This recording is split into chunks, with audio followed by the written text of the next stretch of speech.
Hey guys, Josh Reese here with things you need to know. The Astros losing streak is snapped at 3 games thanks to the Oakland A's. Thanks, A's! The Astros win in extra innings 5-4. It seems like not too long ago the A's were beating that Astros ass, but now the tables have flipped. The younger brother is now the older brother, and the Astros are now beating that Oakland A's ass. Last season, the A's were 8-11 against the Astros, and this season so far, the Astros are 7-3. The Astros still got 3 more games left in the series with the A's, so we'll hope that continues going forward. Scott Feldman last night went 6 innings of 2-run ball, pitched a pretty good game, but you started to get the feeling of here we go again as the Astros struggled to get guys on base.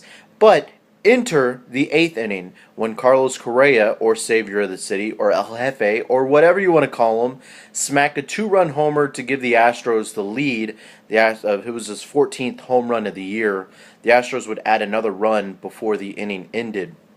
So the Astros would take that lead all the way until the 9th inning, and partially due to a Jed Lowry throwing error, but the A's would end up tying the game. Jed Lowry in the 10th inning would come back to redeem himself with a runner on third base and 2 outs.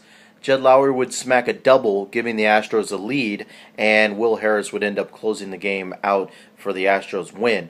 But that run was important because in the previous 2 games in Arlington against the Rangers, the Astros failed to get that runner in from, we'll just say, in scoring position. The Astros had 2 chances in both those games to get the winning run aboard, but in neither of those games the Astros could. So it was kind of nice to see the Astros flip the script and change what they've been doing of late. So we'll see if that continues going forward, but it was nice to see Jed Lowry come through. So here's some stats for you. Carlos Correa's 7 home runs since the All-Star break since the second half of the season. All-Star break, pretty much. Is 4th best in the majors. Since the second half of the season, Carlos Correa leads the Astros in home runs, RBIs, walks, and he's tied with Jose Altuve for the most runs scored. So it's a pretty good big deal for Mr. Carlos Correa.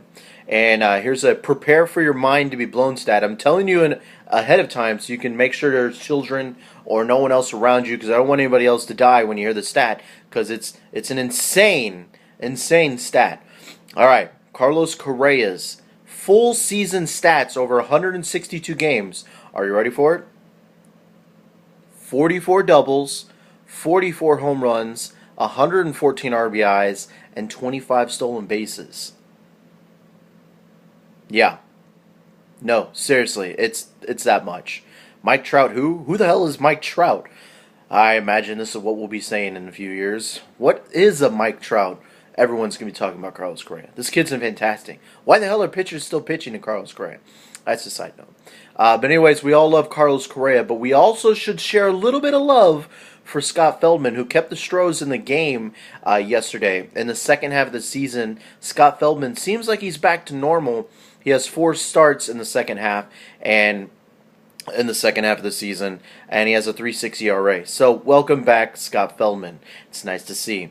Tonight's matchup is going to be between 2 of the best in the game, Dallas Keuchel versus Sonny Gray. Both guys' ERAs are in the low 2 range. Dallas Keuchel has 11 games he's thrown against the A's. He has a 2.85 ERA with only a 2-2 record.